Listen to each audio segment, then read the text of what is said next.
Hi everyone, my name is Ernesto Velez Busto. I work for an organization called Centro Campesino. We're based in Owatonna, Minnesota.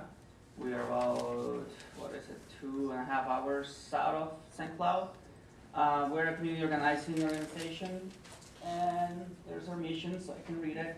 The mission of Centro Campesino is to improve the lives of members of the Latino and migrant community in southern Minnesota. We do this through community organizing, education, and advocacy. I think to keep this short and to the topic, I'm just going to talk about two campaigns that we had had in the past. One that was a successful campaign that happened last year at the end of August, beginning of September, and then our latest campaign that started in the coldest days of this winter, which was like the 20th of January. It was painful since I had just gotten back from Mexico. Come here and it's 17 below. With a company called Bushel Boy. So the first one, I will say it was a successful campaign. This is essentially what happened is there is a Genio company in Faribault, Minnesota. And just like in the case with the cleaning crew, the company, Genio has a contract with a different company based out of New Jersey that they do the cleaning of the machinery once the shift is done. So there's been many different abuses in terms of the management, paying less hours, discounting the time that you have to take when you arrive to work and you have to put on all the gear, when you have to leave and you have to take off all the gear. And then different stuff that, people were being moved, people were being fired, people were being replaced by relatives of the management in their job positions. And so, I guess I can make it into a funny story in a way. I was going to school at a time, and don't do this. I always skip the first day of school. I never go to my first day of classes because, usually don't do anything. And that day I was getting ready to go to school. I had my backpack and everything, and I was about to leave the building that we're in.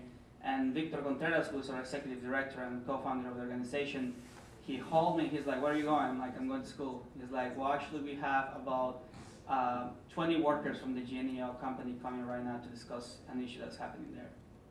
I'm like, "Okay, well, I guess I'll skip it." So I stayed, and so we had actually 17 of them that arrived. All of them had been currently working at the company. They were still employees of the company, of the cleaning company, not Genio. And so they were telling us about everything that was happening. So we always operate in a way that, we start nice. So we write a letter, and we sent it to the cleaning company in New Jersey via fax and via email, and said, we have 20 of your employees here at our office. They're members of the organization, and we're representing them in matters of labor-related issues. And we kind of wrote all the complaints that they had, but we also wrote some demands. And as we're accustomed to, I've been working there for 8 years. The organization has been around for 10 officially, 12 unofficially. In our experience, the companies always are going to blow you off. They're going to say, "I don't care." They have the time and the money to just, sit around while we have to struggle to actually accomplish something. So, we were getting ready. We said, the company is going to respond. We back in the day, when I started working at Centro Campesino, when we used to send these type of letters, we will always give the company about 48 hours to respond. Now we've gotten a lot more impatient, and we usually give them 3 to 5 hours to respond. So we gave them until 4 in the afternoon. So our plan was that the company was going to respond back and say, "You know what, I don't really care what you guys are going to do." So we prepared for a protest. We told every single member from the company to call their friends, their family, and to gather outside of the company at 5 p.m. that day. And we went to an X store and buy certain supplies that we needed, to do our signs and some banners and whatnot. So by 4 in the afternoon, we were getting ready and geared up to go to this protest.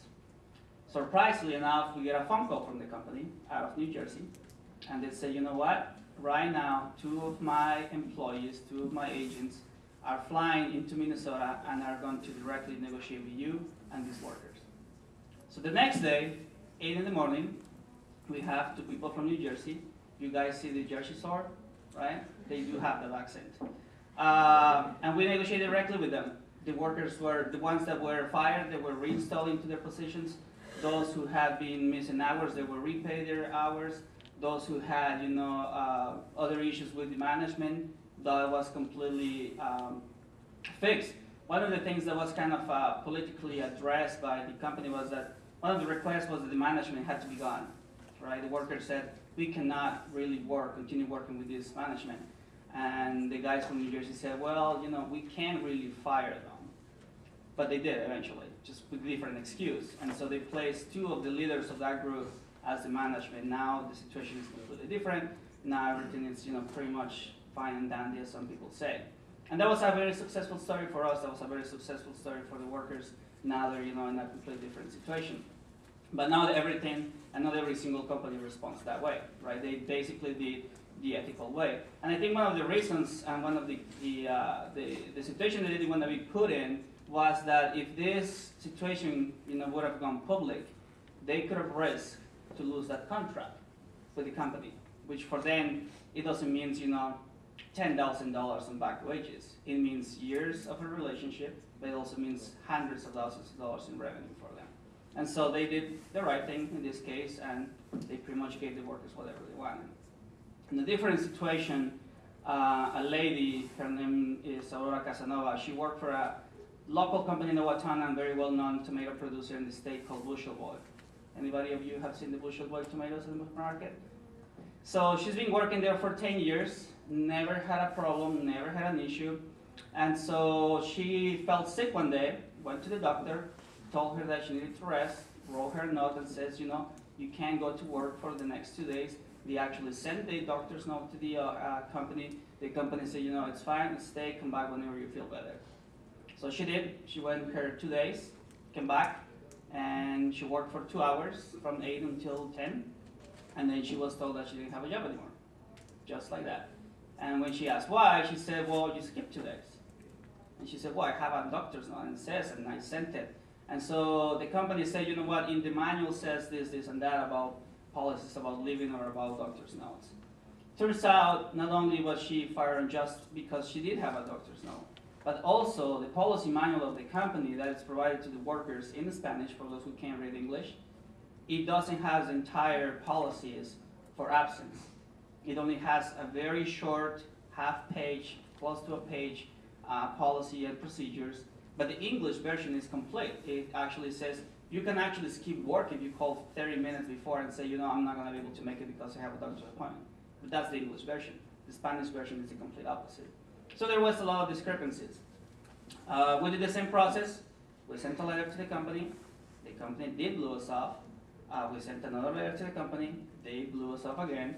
And then we started doing our actions. We actually held a protest on a Thursday, midday, with a 17 below temperature and like a 37 below wind chill for about 25 minutes, because that's as much as we could bear.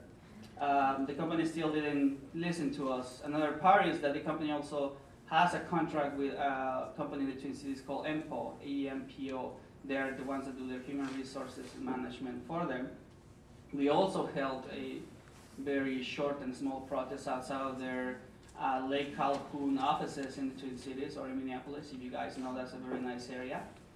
They actually called the police on us, to which I respond, you can do that. I mean, we're on the sidewalk, so we're not really doing any disruption at all. So, eventually we continue on putting pressure on the company. We try to put pressure in many different ways. And the company is still sitting down, in the position of saying, I don't really care what you do. As long as we're not hurting their pockets, or as long as we're not hurting really their image, they're not losing anything. And so because of that, they're not really engaging into finding a proactive solution. And specifically for this situation. The one thing that happened is that eventually Aurora gave up. She said, what, I need to find a job. I need to bring money for my family. And so she moved on. The campaign basically ended there. But we know that some other people and members of the organization who work in this company have come and told us of the small improvements that have happened within the company because of these actions. It's not a brute solution, and it's not what we actually wanted, but it's something that eventually it's a good outcome in a situation.